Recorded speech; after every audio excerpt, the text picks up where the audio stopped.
news, though, the most recent news, which was Tuesday morning, Gazzetta dello Sport, the Italian daily, famously printed on pink paper. We do love that one. They had a report into Tadej Pogacar's new contract. And the numbers associated with it are, well, they're large. They're very, they're quite large. Not anything sort of beyond the realm of I guess normal within the top end of elite sport, but within cycling, they're big numbers. And well, Jonny, you just did a piece on this. Give me the rundown. So 8 million a year is his new salary without bonuses that runs until 2030. So a 6-year contract, 48 million. That's some good maths there, which is 1 million euros more than his old contract. So he's the new highest paid rider in the peloton. To put it into perspective before we discuss it, can I give you some equivalent earnings across other sports? Yes. And let me know how many of these people you've heard of. Okay. Fulham FC goalkeeper Bernd Leno. Cleveland Cavaliers Georges Niang. What about Chicago Bears guard Nate Davis? Nate. Those are the equivalent earners for Tadej Pogacar, which is I don't know. It just, does it make you sad? Does it feel any sort of way? Is €1 million just €1 million? Is 8 million euros just 8 million euros? Probably. But he earns that money, and he has earned it, right? That's last year he earned, it was like 280,000 euros per victory, which is a great payoff. Like if you offered that at the start of the year for your team or riders, you'd be like, yeah, that's absolutely worth the money. The more interesting part of the contract is the new buyout clause is 200 million euros, which is just you can't buy him. Yeah, right? Yeah. It's like a legal fail-safe, right, against him leaving UAE Team Emirates. And it works like that because riders don't get traded. There's not like a value of a rider that you have to like in any other sport, right? It's not like the Premier League where you're like, right, well, we reckon that player's worth 50 million, so that's what we'll pay, and then we have him. It has to work in like another way. So yeah, everyone's run the headlines of, wow, look at all this money. Tadej Pogacar's obviously, he's well liked. I don't think anyone besmirches him money.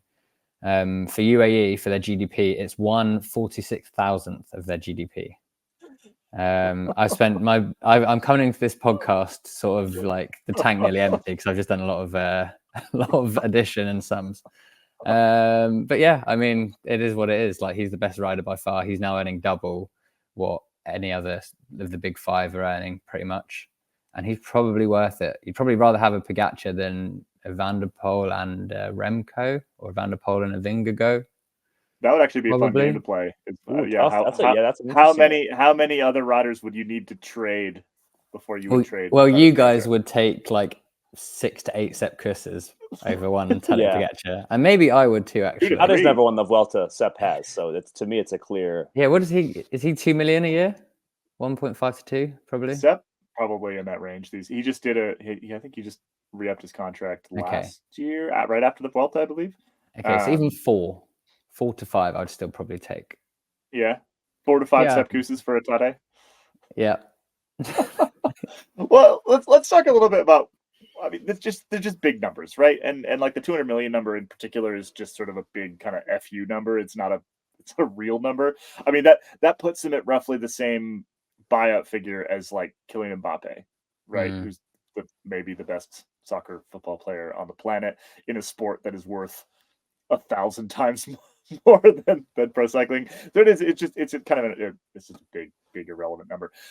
What does this mean for pro cycling more generally, though? Because the other topics that we want to touch on today, which is Vollering's move, and then also Remco's sort of like weird contract stuff, and offers being put in for him from Red Bull that may or may not have been about $10 million. All of this got us talking on Slack, was it yesterday, about how, particularly on the men's side, and I think that the women's side is not yet in this place. On the men's side, if you have one of these riders, you absolutely do not get rid of them, right? And that's sort of what like the 200 million for Pogačar is saying. It's also what is clear with the sort of with Red Bull coming after Remco, or Visma coming after Red Bull, anybody coming after Remco, and Lefebvre basically saying you can't take him for pretty much any price, because if you take him, I don't really have a team anymore. And that's where the whole sport is right now. If you don't have one of these 5 guys, you're out of luck and you can't get them. I think the really interesting thing is that there is still chatter, there's still talk. We still see rumors every week, seemingly over the past several months, about Red Bull's trying to get this guy, Red Bull's trying to get that guy. At the end of the day, there is movement. I mean, we do see riders end their contracts early. It's rare. It happens, but it's rare. It doesn't happen with these talented guys. If you've got them, why would you give them up? And I think going back to the example of like how many Sepp Kussas would you give for Pogačar, I think the real answer is there is no amount.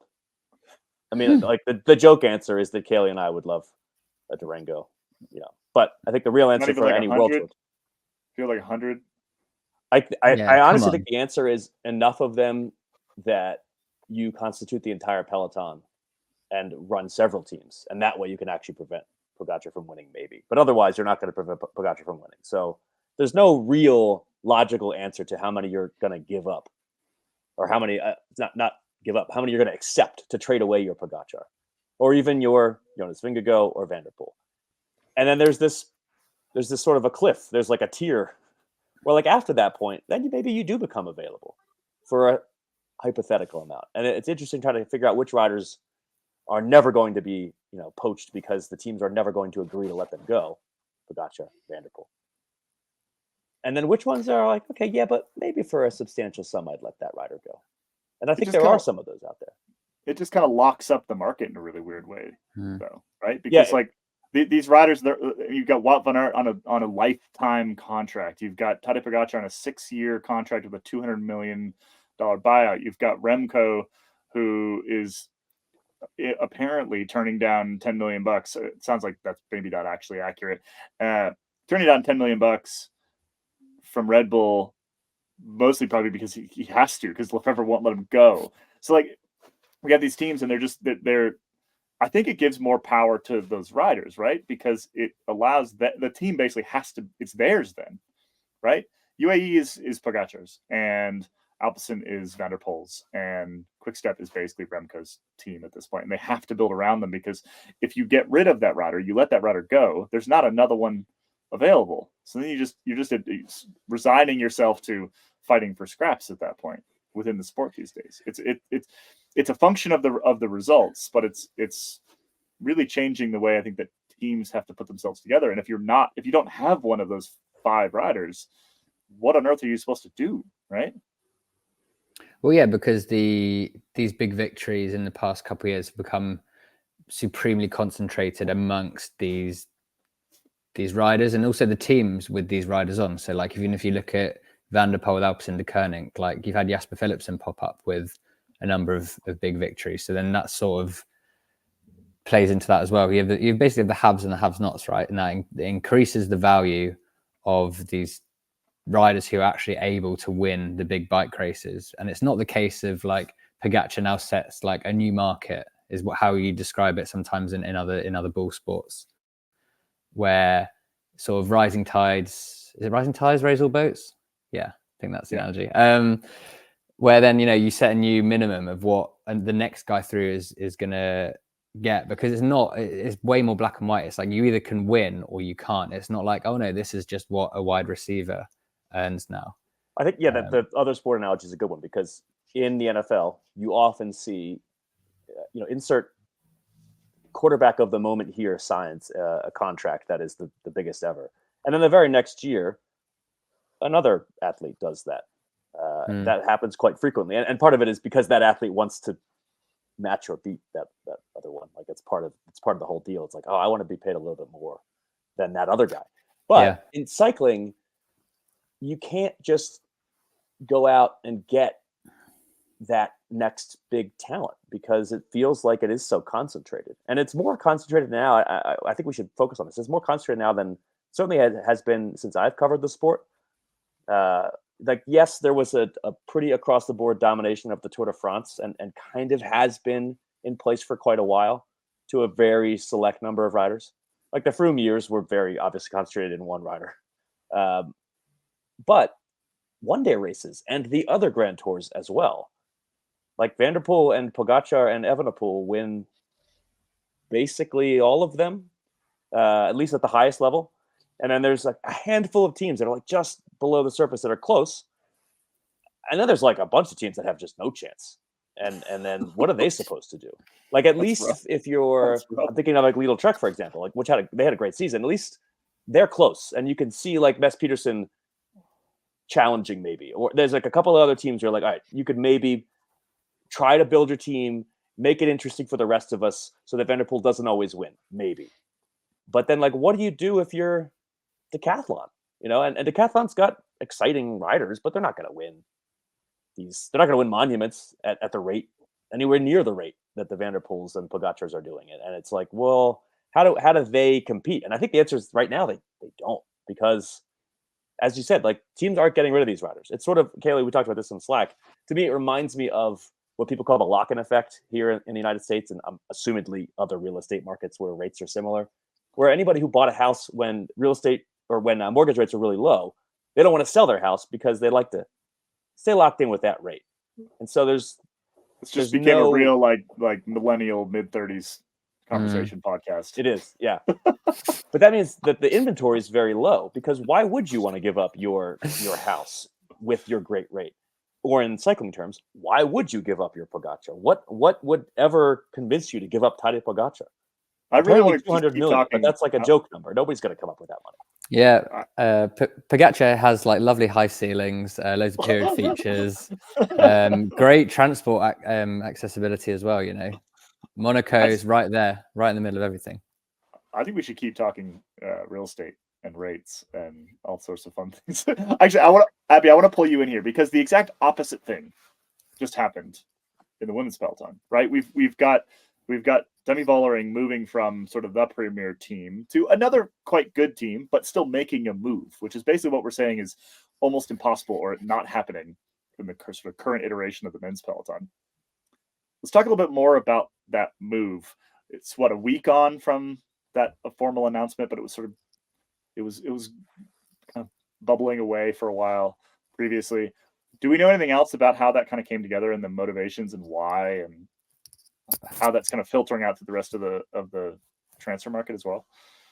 Well, interestingly, the women are having a pretty opposite situation on the transfer side, and as far as money goes, the market is changing so rapidly that everyone's value is pretty much unknown to them, to their agents, to other teams. Like, the money being thrown around on the women's side is pretty insane compared to even 2 years ago. Women are getting offered, like numbers that you never would have even considered as an option 2 years ago, and it's not even close to 1 million.